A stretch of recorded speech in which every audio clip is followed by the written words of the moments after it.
As a next step, what we will do is to look into the declaration of your own function. So far, we know how to declare your own variable. Now we want to do something a little bit more complicated to create your own function which receives some information and sends back some results. So it computes something for you. Basically, that's done to organize your code in a more structured way. So far, as you can see here, we put together all the code starting from the beginning, and then it's executed sequentially, looped a few times, but basically it's a linear process with these loops. Sometimes we can make branches with the conditions, but it's quite compact and in one place. At the moment when your code grows and your program becomes more complex, this is not a good idea to put everything in one very long void, how it's called here. So here you see this, that's a void, a kind of procedure or one logic part of your program that's executed as one module, so to say, which has these input parameters as we specified it here. And we have an output parameter, which is in our case this A parameter that is sent back. Now we want to do something on our own that is such kind of a function or a method. So a method and a function is usually the same, with the difference that the function sends back some resulting values and the method is just receiving information, doing something, and sometimes you have a reference object, but method and function is very similar to each other. So please deactivate the component that we looked into right now, and please go to the one below and enable it.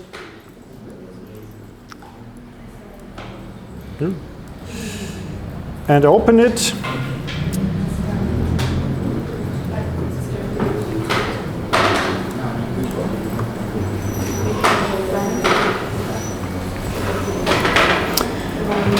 And look at the first part, please. So the run script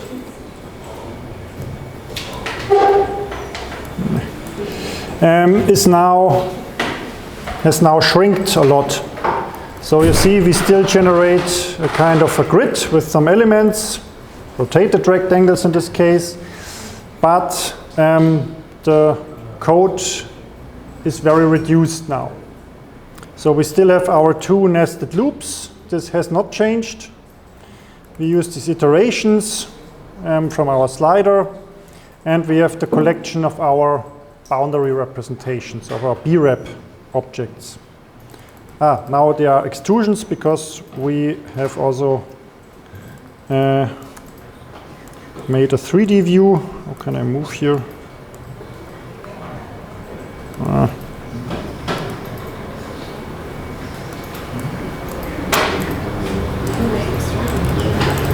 You can look into the 3D port. There you see these are extruded objects, but that's not important. Important is that we only have this small piece of code. The key element here, so you know everything except this line of code. And here what you're already familiar with is that you have a new object, that's this extrusion object, that's basically nothing else than the extruded surface. And you give it a name, and how you create it is by this new function, create random surface. And that's our own function.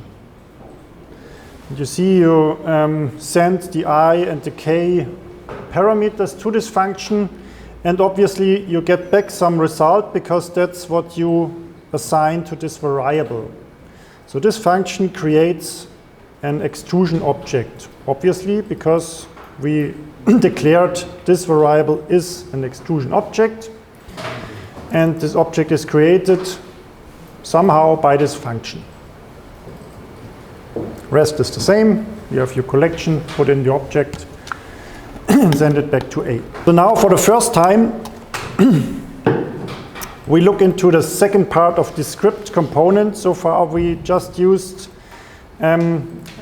this white space in the run script void. Now we look downwards into the second white space. And here, first we write down our a declaration of our random number generator. That's what we've done in before somewhere here. And here the most important thing is this line. That's our custom function. So a function that we invent that can do everything. In our case, it's doing the work that has been done in before in this area of this loop. So what we do is we take out a lot of code from this nested loop and put it into a separate function to have it in one place. So it's a kind of logical wrapped part of your code. And in this case, it always generates these individual surfaces, rectangles, and we even have circles.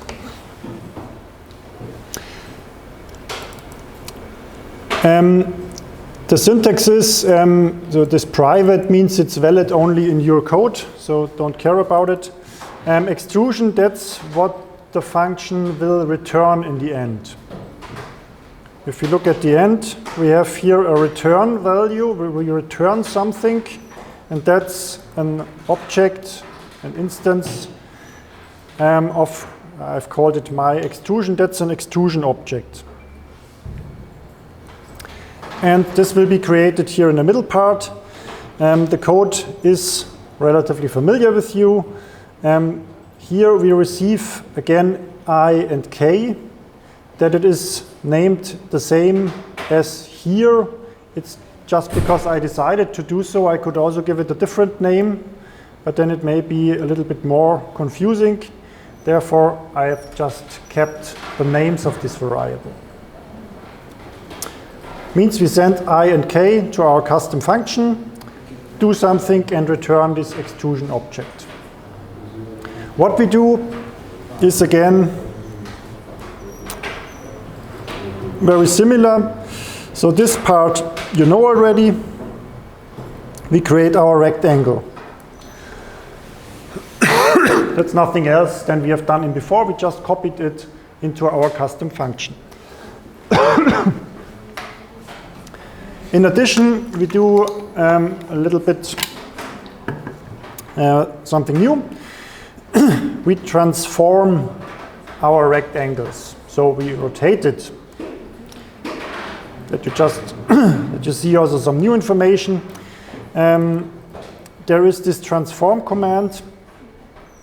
This comes also from Rhino geometry namespace.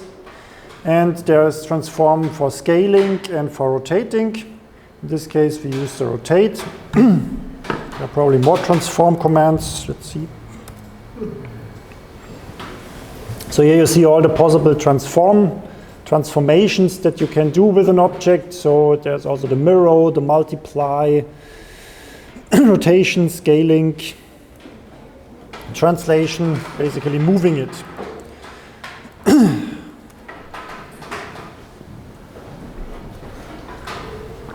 So what we do now with our rectangle is we rotate it. Therefore, the rotation command expects the angle. So the rotation angle, I think it's in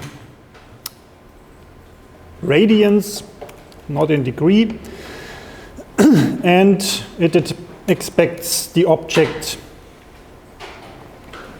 center that shall be rotated. All right, you say you send so it's a bit tricky. So you have your object and you say it shall be transformed, and the transformation is a rotation, and you send the angle for rotating it and the center, the rotation point. In this case, the center of my object. So I rotate the object around itself. But it treats also the circles instead, because it's in the reminder of the temporary. And if you put another number into the rotation, then it changes also the rotation of the circles.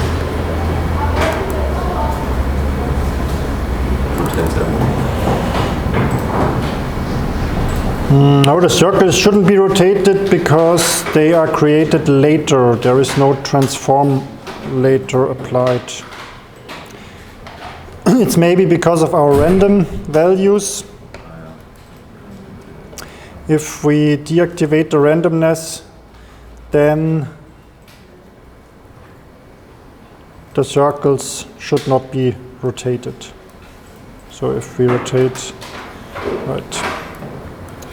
So if you change the number now, you see only you wouldn't see the circle rotating itself anyway, because it's still a circle, but it doesn't rotate the circle.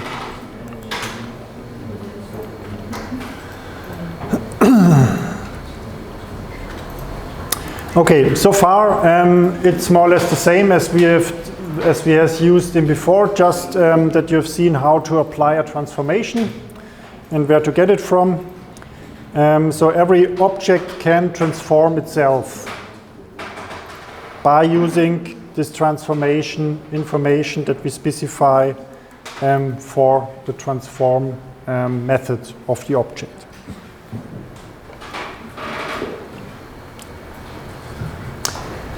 In order to make it a little bit more complex, we create also circles. First of all, that you see how to create different objects than boring rectangles. So the circle is again coming from the Rhino geometry namespace. There you can find a circle object, and the creation is, in this case, defined with the corner A information, so the bottom left corner of the bounding rectangle, and the width for this bounding rectangle, and in this rectangle the corner, the circle is drawn.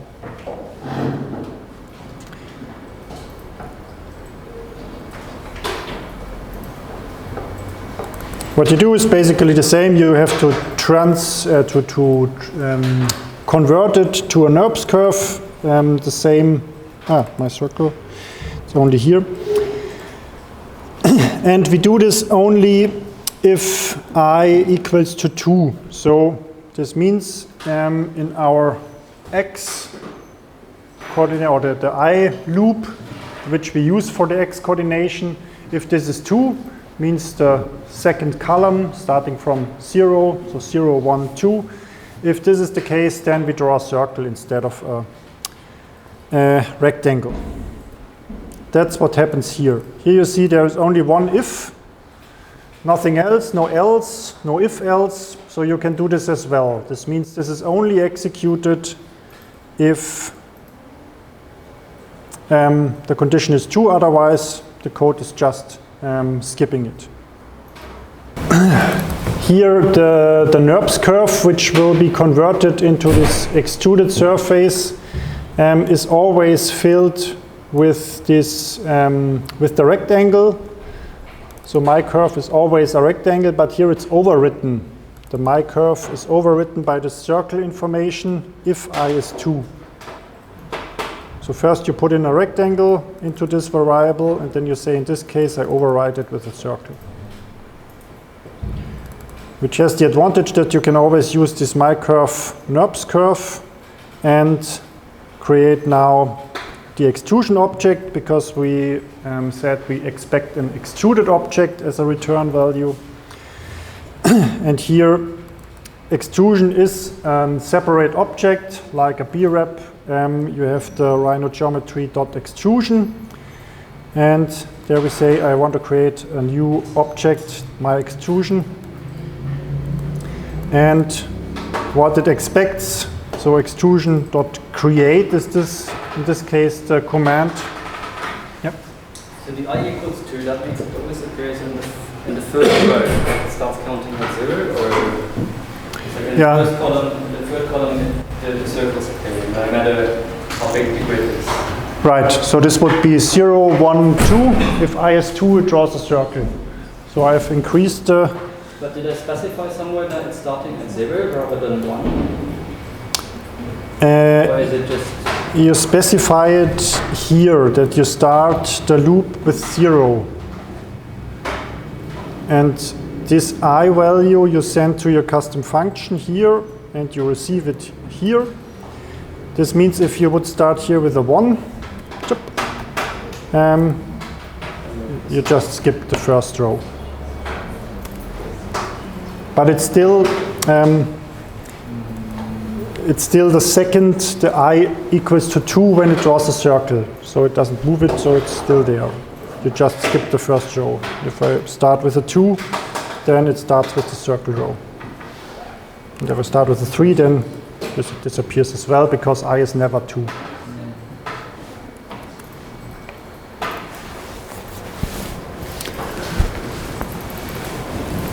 Okay, so the extrusion syntax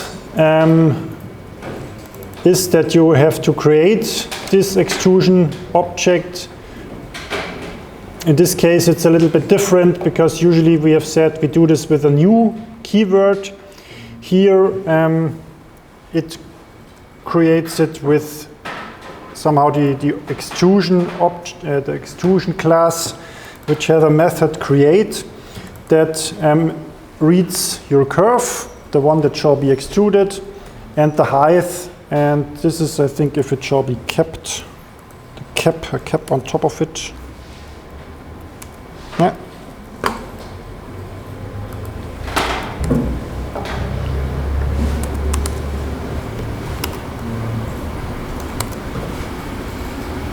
Yeah, so the last, this one says that there should be a cap on your extruded object, otherwise it extrudes only the walls, so to say, the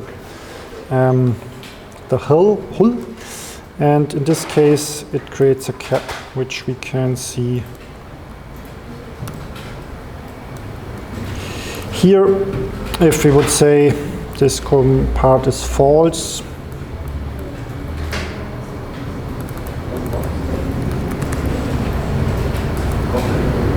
the objects are not closed.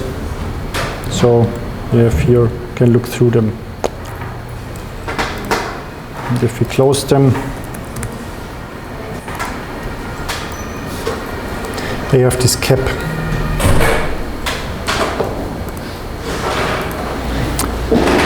Okay, so there are now these two parts. One is creating this extrusion object, but now the important aspect of this unit here is that you return the object that you created, is my extrusion. You could also return a B-wrap surface or a rectangle if you would have specified it here. If you would say, okay, I want to return a rectangle, this is possible as well, but then you would need to return here a rectangle object and to receive it here. But in our case, our custom function said, I will send you back an extrusion object. So now consider, please, the call of the function. Here we said create random surface. Correctly, it should be called create random extrusion. And it returns the extrusion object, and this object is assigned to this variable. Then the variable is placed into our list of objects, extrusion objects. You can always make here a shortcut if you would say, if you say, I don't need to create this individual object first. This would work as well. So the same results. You just create the object and it's returned into the list directly. The function exists only to simply or to structure your code. We could also say, functions, I don't like functions. We do it like we copy it and place it here. And then we just have to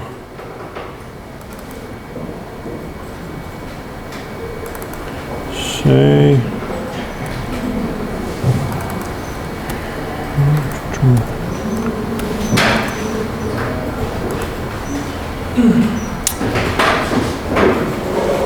so you can now also delete your function if you don't like functions. There is no functional reason, so to say, your code still works. The function is, the only purpose of a function is to structure your code, that we don't have here all this code inside this already relatively complicated to understand nested loop structure. That's why we said, okay, to put out all this code here from the middle into a separate function. So now you see I get the same results. Also to rotate it so it still works. There is no, you don't have to do this. That's now in programming, there is a certain moment when you decide, now I have to do something to make my code more understandable, to structure it, especially if you reuse parts of your code, as we do it somehow here, because we use it many times in our loop. You can say, okay, to simplify it, I put out all the code here and place it into a separate function. But the result is not affected. So here it's doing the same. It's just a different way to organize your code. So this function is nothing, it doesn't do anything else than we can do without the function. It's only that you have this new part, your own function that you can use. And I mean, the good thing is you can use it here and you can use it outside of the, for example, you can also use it once again here. Now we have to do something on my own, -10, -1, -1. And add it to the list. Doesn't work.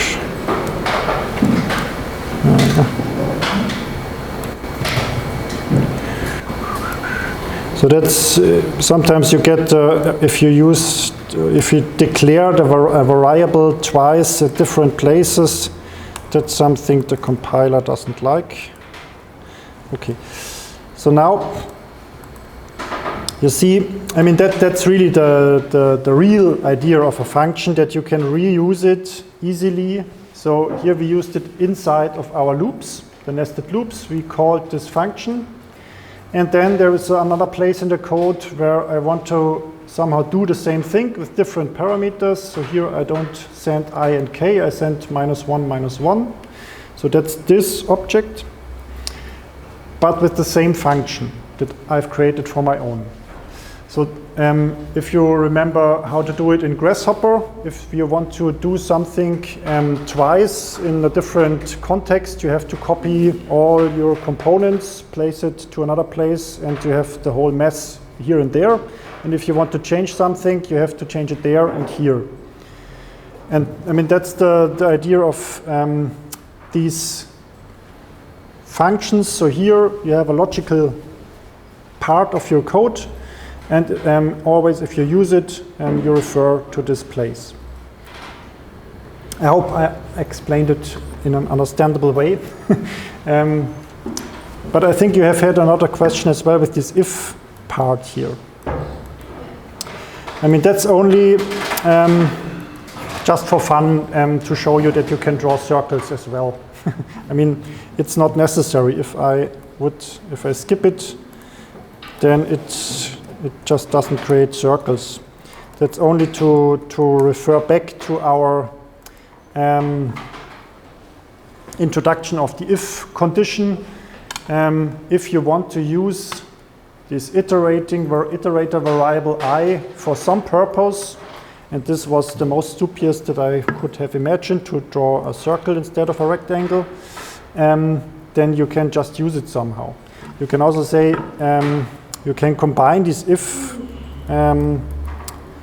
conditions. For example, you could say if I equals to 2 and k equals to 2, what would happen? Some ideas? It's counting from 0. 0, 1, 2. 0, 1, 2. Let's see what happens. One circle here. If you say it's, so that's this end. You can also make 1. Doesn't matter. There is also the or. That's or. Then you get something like this. This means if k or I equals to 2.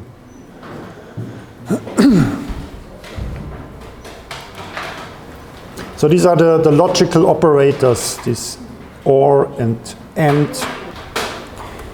You mean you don't understand this line, right? Okay. So what you see is this our custom function, which has the name create random surface. You can also give it a different name. This goes from here, that's the beginning, to the end, that's here. And a function needs to return a value, or it needs to return something. And this something is defined here, so we say we will return an extrusion object. And at some point in our code, we have to return this extrusion object, which we do here. So this return says, after you have computed something, you have to send back a result of my computation. And this result is then used, for example, here where you've called the function. You send some parameters to the function is doing something, and it returns a value which you can then use in this part of your code. So assigning it to this variable and continue with the part here. So the logic is if your code arrives here, it says, a custom function, I have to jump down there. So it goes in here, it's doing something, and if it's at the return part, it goes back and says, okay, now I can return something, here it is, my extrusion object, and assign it to the variable, and then go the next step to this line of code. That's you somehow jump to your function, do something, and return what you have done to the part where you've called the function. Okay? And you can return anything. You can return a number or a line or a point, whatever you like. Up to you. You can also call it differently. You can call it create random extrusion. So now my code will not work anymore because I've renamed my function, and then if I run it, it tells me create random surface is not available in the current context in my program. This means I have to replace how to call the function. Then it works again. That's logic, I hope. So you give the name to the function, and you can change it. You can also change these parameters, I, k. You can also define how many you want to receive, 1 or 10 or thousands. If it's an integer or double, whatever you want. That's all up to you. The question is at which situations or when you should use your own function.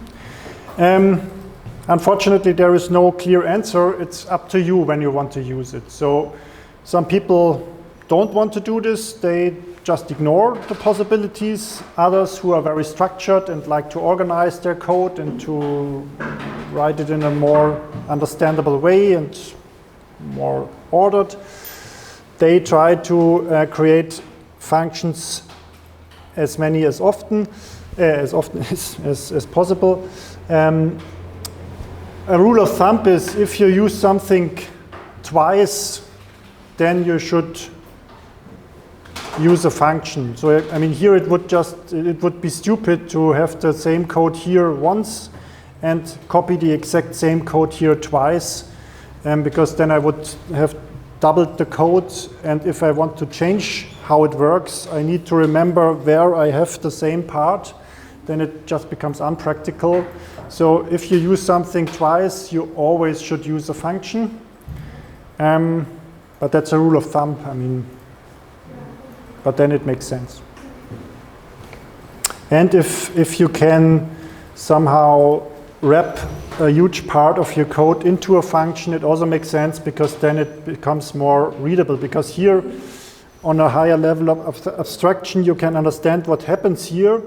You have two nested loops, and you create an extruded object, and you put it into your brep list, and so on and so on. So you can understand this part without knowing exactly how the creation of your extrusion works, because you just take it. And somebody else could have written this function, and that's what happens with the libraries that you use. For example, to create an extrusion, that's nothing else. So all the objects and classes in a little bit more complex way that are in these libraries, these are more or less custom methods, objects, classes, functions, and so on and so on. So the only purpose is to somehow organize your code. Welcome.